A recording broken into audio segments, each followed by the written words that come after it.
Hola, soy la Basmati de nuevo con vosotros.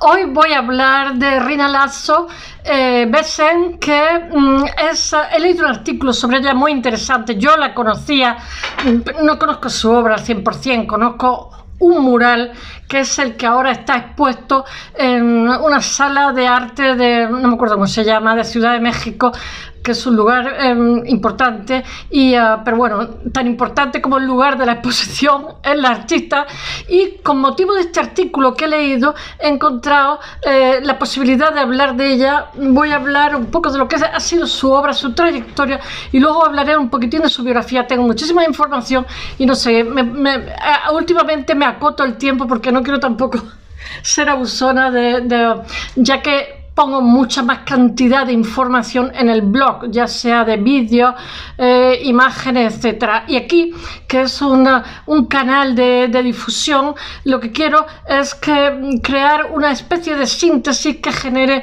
un poco de curiosidad por lo que ha sido cada artista en cada día.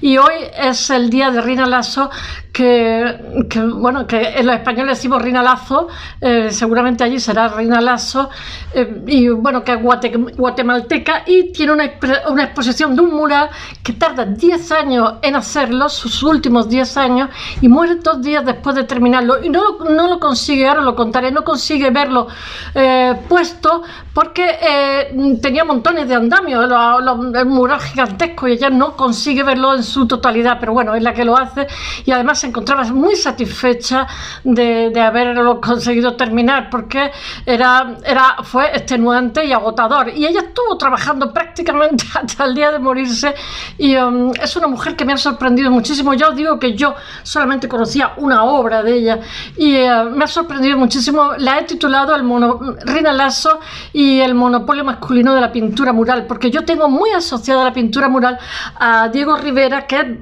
para mí lo tengo asociado un poquito al machismo. No me hagáis caso, Diego Rivera, con independencia de todo, me parece interesante, lo mismo que Frida Kahlo, pero lo tengo asociado a una época, a una actitud, etcétera. Y bueno, encontrarme con mujeres muralistas, pero no solamente eso, es que he estado investigando sobre las mujeres muralistas en México, y hubo bastante más. Una que se llama María Izquierdo, se llama Izquierdo de apellido, pero no sé si se llama María de nombre, que ahora lo contaré, que realmente le encargaron a nivel institucional que hiciera un mural, y entonces se reunieron los hombres, Diego Rivera, David Alfaro, Siqueiro, etcétera, y hicieron un grupo y fueron allá a decirle que por favor no lo hiciera al que se le había encargado, porque no tenía experiencia. Bueno, ella no tenía experiencia, pero ellos cuando empezaron tampoco tenían experiencia. Esa es una cosa que le ocurre a los jóvenes cuando empiezan a trabajar. Queremos una persona con experiencia. Bueno, pero para tener experiencia habrá que trabajar primero, ¿no? Sigo yo. En fin, y ha habido muchísimas mujeres muralistas que no han tenido la suerte de ella. Ella es terriblemente trabajadora, terriblemente cabezona, le pasa de todo en su vida. Está casada también con un muralista masculino importantísimo en México y en la historia del arte, en el arte en general, porque es una artista excepcional.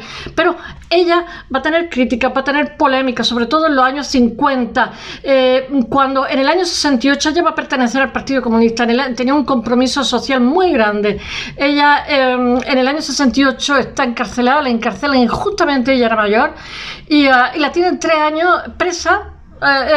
Y además amenazándola con que era extranjera, estaba casada con un mexicano y tenía hijos en México, con que era extranjera y le iban a expulsar del país, cuando además era una mujer que daba clases en la universidad, que tenía una trayectoria excepcional. En fin, ella nunca se ha desviado de lo que han sido sus parámetros éticos y sus objetivos dentro del arte, súper interesante, reivindicar montones de cosas. Pero hay que tener cuidado, como os dije ayer de la pintora que estuve hablando, que algunas veces los árboles no nos dejan ver el bosque, porque resulta que, como dije también con Gauguin, con la sífilis, etcétera, esta mujer es eso y mucho más, porque con independencia de eso ella fue a pesar de nacer en Guatemala, ella fue a un colegio alemán, después se puso a estudiar Bellas Artes en Guatemala, era un elemento excepcional y le dieron una beca para irse al extranjero y ella eligió México, que en esos momentos era un polo de arte muy interesante y lo acertó totalmente. Ella va a tener muy buenos profesores también en Guatemala, pero una vez que llega a México, a la Esmeralda, de allí nunca vuelve a salir y de hecho, bueno, se casa, vive y tal. Pero ella también nunca renunció a su origen y va a ser condecorada por Guatemala, etcétera. Pero vamos a ver, ella tuvo un interés muy grande por lo que era la cultura precolombina, lo que era la cultura anterior a la llegada de los españoles, y va a ser maravilloso porque va a trabajar muchísimo, va a ser uno de los pilares de su obra, va a trabajar muchísimo y bueno, he hecho un blog maravilloso, he puesto montones de vídeos. Ahora mismo os voy a contar qué es lo que está pasando. Hasta julio hay una exposición suya del mural este gigantesco con el cual cuando lo terminó 2 días después falleció, pero falleció muy satisfecha y me parece excepcional que una mujer con 96 años esté arriba de un andamio trabajando montones de horas. Bueno, eso es excepcional, increíble.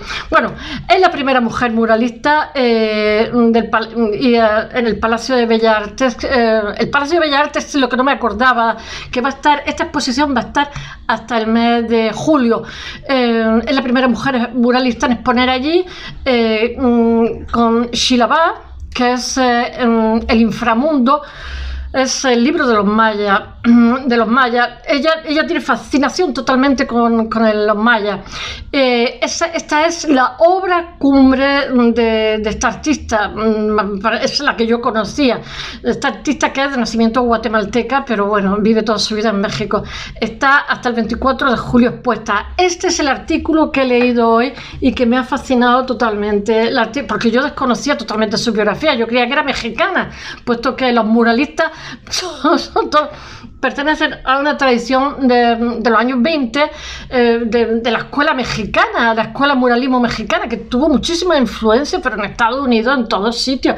David Alfaro Siqueiro en España, en todos sitios. O sea, bueno, la artista de guatemalteca, Rina Lasso, que me parece que de padres alemanes y de Rumanía.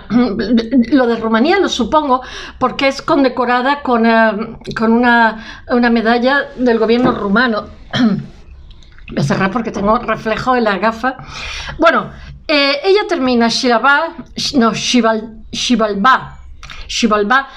2 días, el inframundo de los mayas, el 30 de octubre de 2019, con 96 años, atención, arriba de un andamio, pintando sin parar, y cumple 96 años y en una reunión con familiares y amigos anuncia el final, anuncia que ha terminado su obra, que le lleva 10 años. 2 días después fallece, el 1 de noviembre, de un infarto y bueno, yo creo que falleció satisfecha.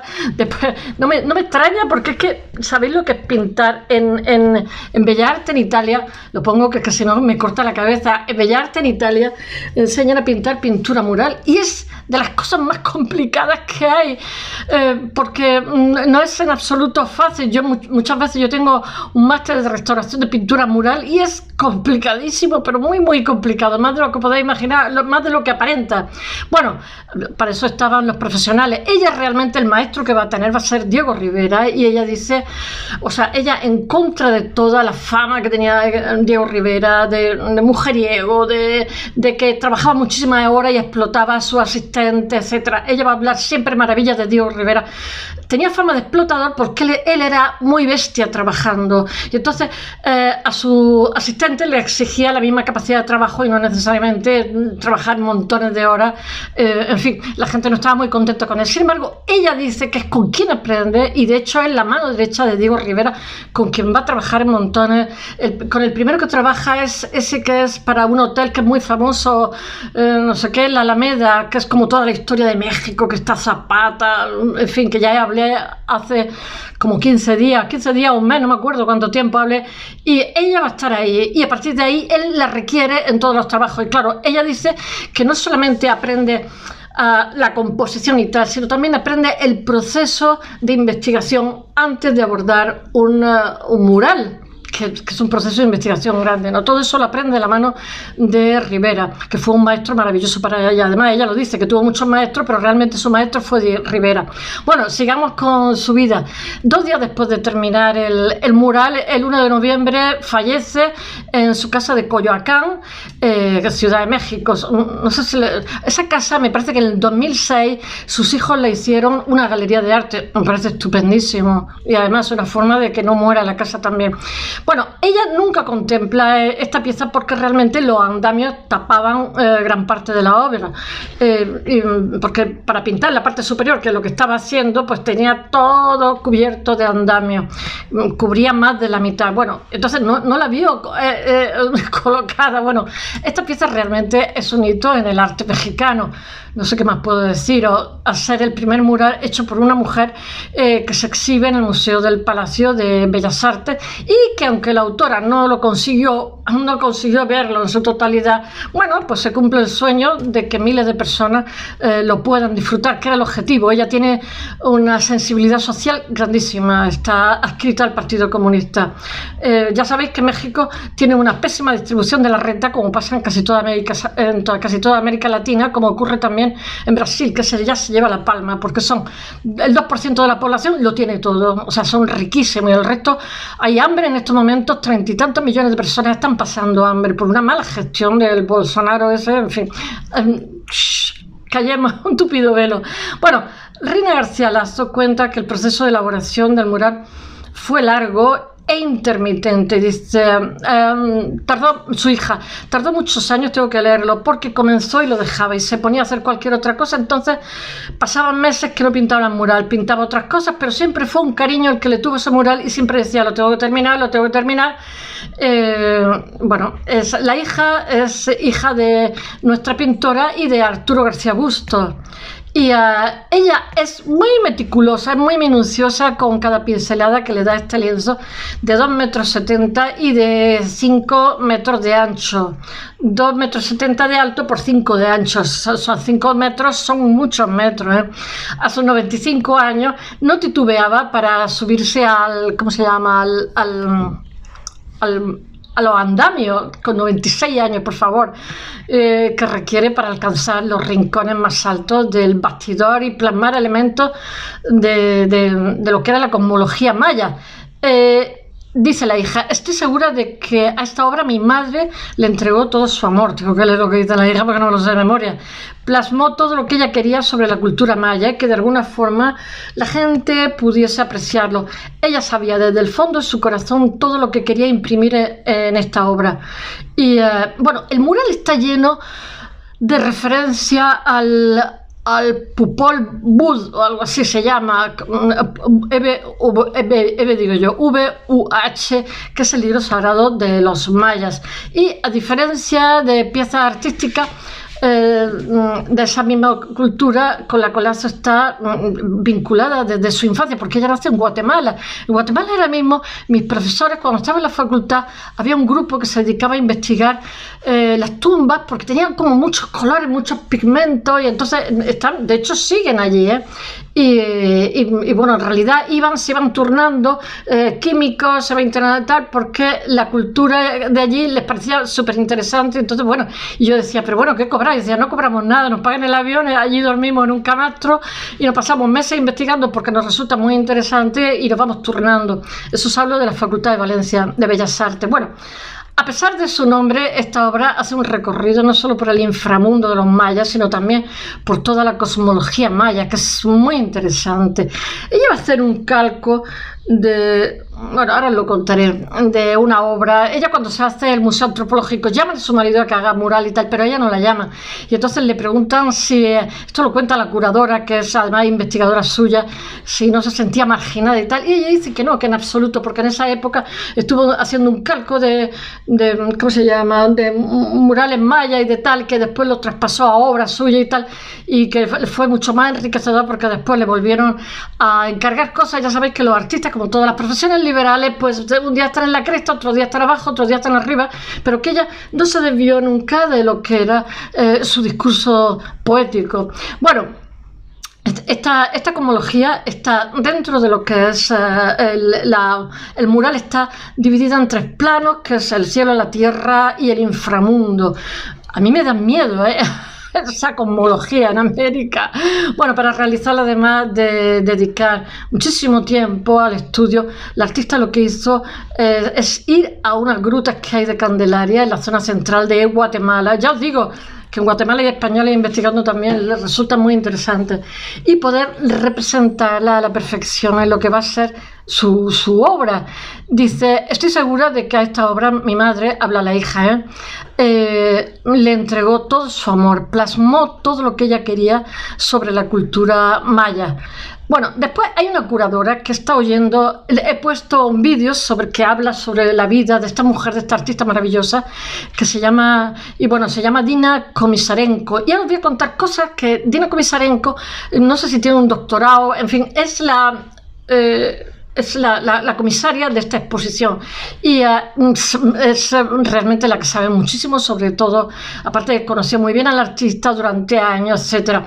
Y ella recuerda los detalles de la personalidad de Lazo y su extraordinario talento que la llevan a admirar su trabajo y después convertirse en la estudiosa. Desde 1994 que Komisarenko llega a México, yo Komisarenko le encuentro, ¿cómo se dice?, acento porteño, no lo sé, a lo mejor me equivoco, llega a México y se acerca a Rina Lazo y a García Bustos, que era el marido, y es testigo durante 10 años del camino que toma el mural. Va a estar viendo, dice ella, fue un proceso increíble. Aquí os voy dando, porque me interesan muchísimo opiniones de primera mano, porque es que si no, yo lo veo todo en diferido a través de artículos y artículos y artículos, y necesito gente que la haya conocido, gente que opine de su obra, que sean estudiosos, etcétera. Dice: fue un proceso increíble, estoy honrada y agradecida. No es algo que nos pasa a los historiadores del arte todos los días. El mural Xibalbá, el inframundo de los mayas, es en parte la culminación de toda una vida de amor y dedicación y disciplina dedicada al estudio de la cultura maya antigua. En los primeros trabajos de Lazo en Guatemala, ella tiene muchísimo interés por retratar la naturaleza de su tierra y la influencia de lo prehispánico, yo qué sé, la escritura, grabados y obras que hace. Es que debe ser impactante, bellísimo. Bueno, con 21 años ella ingresa a la Academia de Bellas Artes, como he dicho antes, de Guatemala, y allí no pasa desapercibido su capacidad de trabajo y su talento, por lo cual consigue una beca para estudiar en el extranjero. Y ella elige la Esmeralda en México, porque en México le atraía muchísimo y era el objetivo. Ella tiene muy claro desde el principio qué va a ser lo que se va a dedicar. Bueno, esta es una escuela de pintura, escultura, grabado, etcétera, Bellas Artes. Ahí es que México, esta escuela de muralista es muy pujante desde los años 20. Bueno, allí uno de sus profesores le ve el talento y le invita a trabajar como asistente de Diego Rivera, de uno de los principales representantes del muralismo nacional en ese momento, que era Diego Rivera. Y Komisarenko, ella dice: ella contaba con mucha picardía que el maestro la invitó dándole una notita sin que nadie se diera cuenta. Esto porque todo el mundo quería ser asistente de Rivera, me lo creo, a pesar de que él tenía fama de ser un explotador, como he contado antes, y que cuando uno trabajaba para él lo tenía horas y horas y horas. Él tenía una gran capacidad de trabajo y pretendía lo mismo de sus asistentes. Bueno, de Rivera no solo aprende, como he dicho, la parte técnica, sino también cómo hacer también la investigación antes de empezar el mural, antes de hacer la composición, qué objetivos tiene. No sé, hay una parte física y una parte intelectual que tiene que ser también minuciosa en términos políticos y sociales, que se debe llevar a cabo para realizar la pintura mural. Dice: no todas las mujeres tuvieron la misma fortuna de entrar a trabajar con uno de los grandes muralistas. Diego Rivera tiene, como ustedes saben, una fama terrible en muchos aspectos, pero aún así, en este campo, yo como especialista en mujeres muralistas lo respeto, porque se contrató a muchas mujeres como asistentes y así fue como muchas mujeres se iniciaron en la pintura mural, aunque les cortan el paso a todas, así, a todas. Bueno, aunque la efervescencia del movimiento muralista pone a mediados del siglo XX el nombre de México en boca del mundo entero, no hay muchos artistas entre los que destaquen las mujeres porque no las dejaron crecer. Eso es una cosa que también se denuncia en España. No me acuerdo cómo se llama la artista. Estuve leyendo un artículo que decía que ella era profesora de facultad, que ya se había jubilado, y decía el 95-98% de son alumnas en mi clase y con un talento grandísimo, y sin embargo no las dejan crecer en la calle. Me lo creo. Así, me lo creo. Vivimos en un machismo así, porque antes estaba claro el machismo, pero ahora es como más, no soy machista, no, pero a ti no te promociono, está claro. Bueno, entonces las mujeres muralistas se formaron, pero fueron invisibles ante esa explosión, o sea, para el sistema. Y bueno, fueron testigos silenciosos cuya obra han sido rescatadas muchos años después, como pasa, como he dicho antes, con María Izquierdo, que posiblemente hable un poquito algún día. La tengo ahí en mi lista.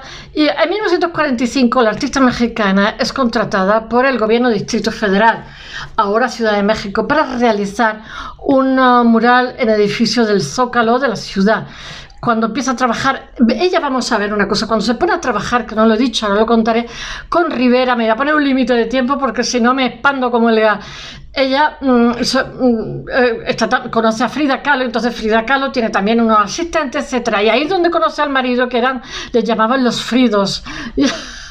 El marido era otro muralista maravilloso y bueno, se conocen, y al final los que eran sus jefes también acaban siendo sus amigos, acaban siendo del Partido Comunista, etcétera, etcétera. Pero después laboralmente toman caminos distintos, porque nuestra Frida Kahlo, nuestra artista y su marido, pues tienen otros cometidos, que también tienen unos objetivos sociales, pero no necesariamente eran los mismos intereses que sus jefes. Bueno, entonces esta María Izquierdo empieza a trabajar, y entonces le avisan de que ha sido cancelado el proyecto. Entonces una comisión integrada por Diego Rivera, José Clemente Orozco y David Alfaro Siqueiros solicita al entonces regente de la capital, que es Javier Rojo Gómez. Esto es una vergüenza, de verdad, indigna.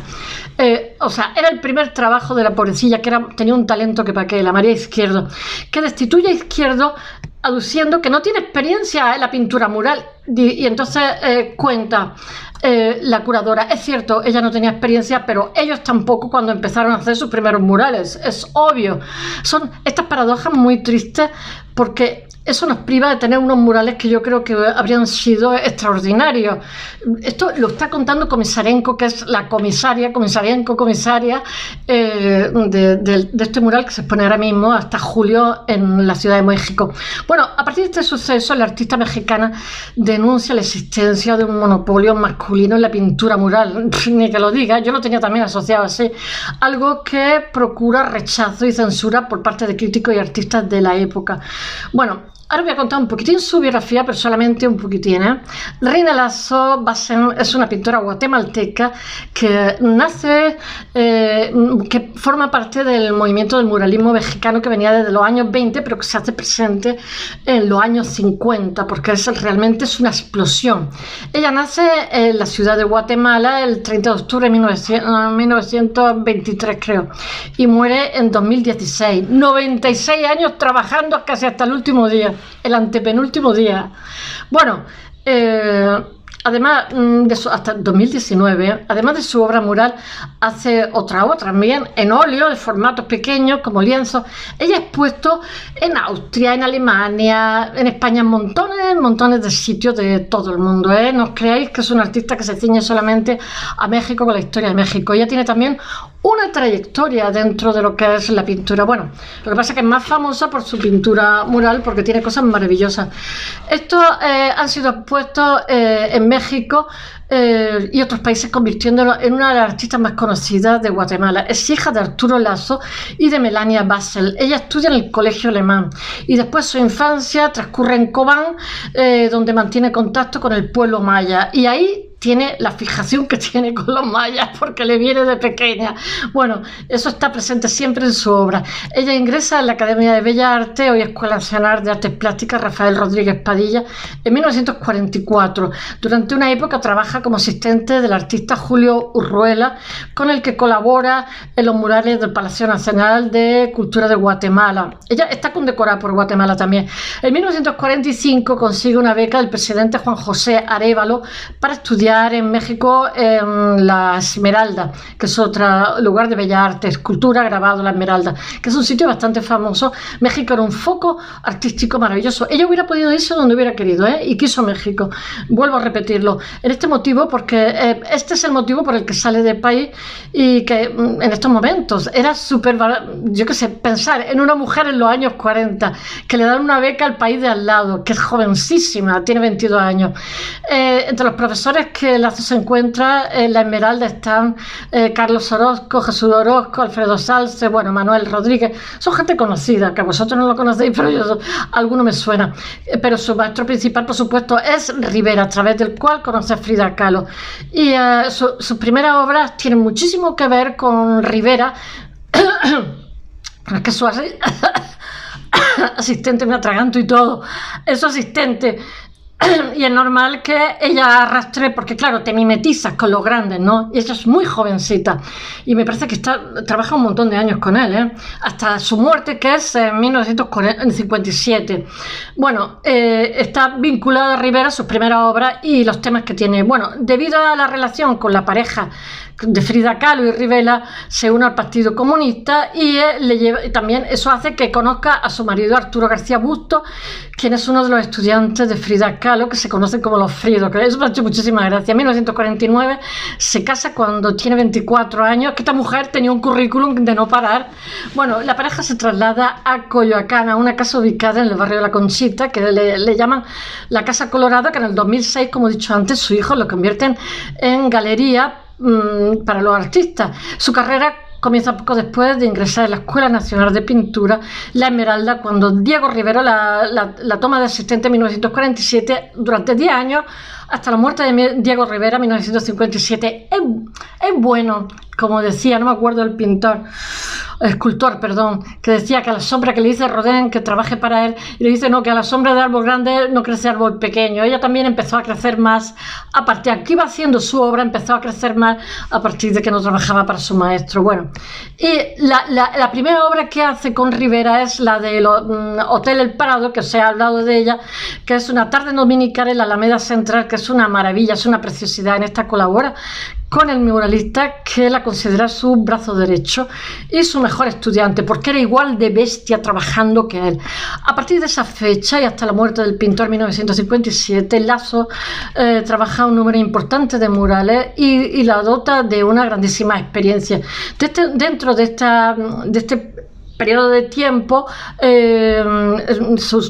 tiene una serie de murales que destacan, que son en 1951 El agua, origen de la vida sobre la tierra, después del Cárcamo de Dolores de Chapultepec, el mural de la Universidad de la Familia y el Deporte de México y el Estadio Olímpico Universitario en 1952, y uno Guatemala, que es la gloriosa, tengo que mirar la fecha algunas veces, la gloriosa victoria de 1954 en el Palacio Nacional de Cultura.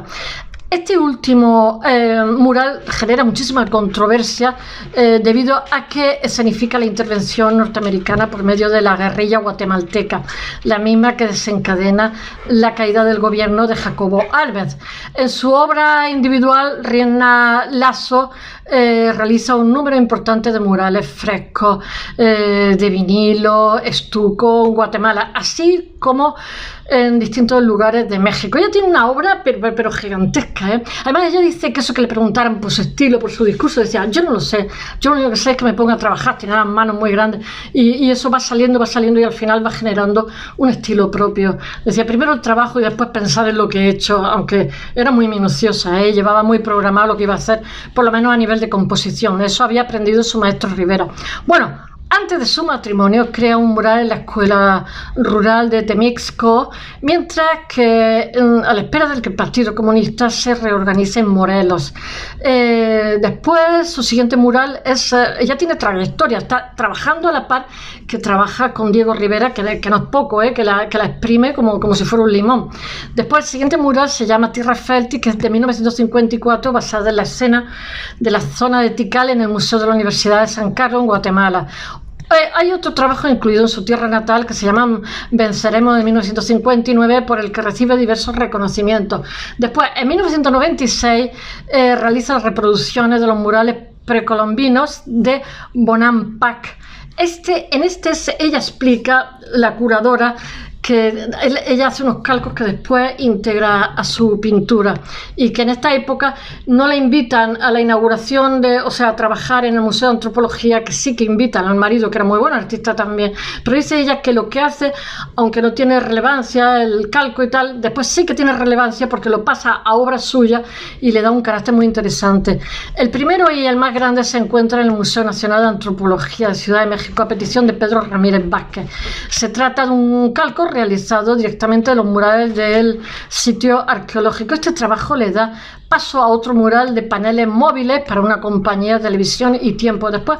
Esos paneles realmente son comparados por la hija de la familia García Lazo para la galería La Casa Colorada, son comprados.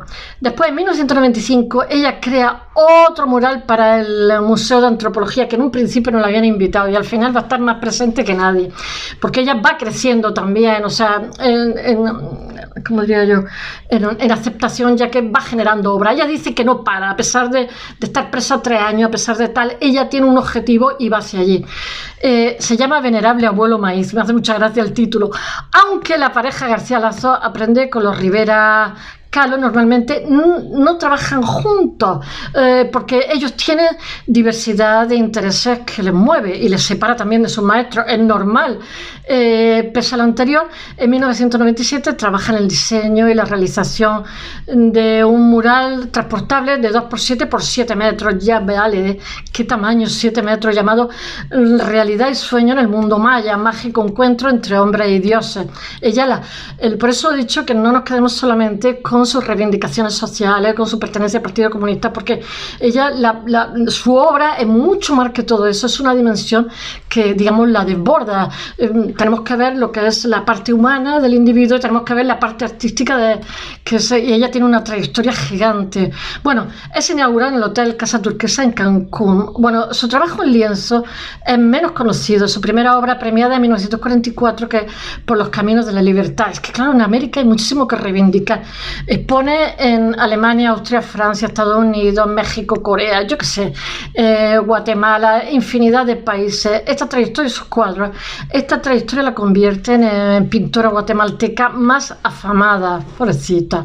Es profesora de arte en muchos sitios, como la Escuela de Restauración del Instituto Nacional de Bellas Artes, o también en la Escuela de Arte de Oaxaca, en la Casa del Lago de Chapultepec, los seminarios y talleres del Museo Nacional. Ella está también dando clases en la Universidad de Restauración. No me extraña, porque es que la pintura mural muchas veces, como vas por partes, tienes que picar y tienes que quitar, porque resulta que no ha absorbido por la humedad que hace o porque los pigmentos no son los buenos. Vete a saber por qué razón. Las condiciones atmosféricas condicionan muchísimo los colores que vas a poner. Bueno, ella trabaja también en la Casa de Cultura de Oaxaca, en ciudades como Guatemala, Leipzig, Pyongyang. Se la llama, ya es conocida a nivel mundial, pero se la reconoce igual por su trabajo con Rivera como por los trabajos que ella recibe. Ella recibe también el premio emeritísimo de la Facultad de Humanidades de San Carlos de Guatemala. En el 2004 recibe el premio Quetzal del gobierno de Guatemala. En 2005 recibe la Medalla de la Paz de Guatemala. En 2006, o solamente os cuento unos cuantos, recibe reconocimiento del parte del gobierno de Rumanía porque tenía ascendente rumano. Y después después yo creo que alemán también, ¿eh? En 1998 Abel Santiago escribe una biografía sobre ella que se llama Sabiduría de las manos.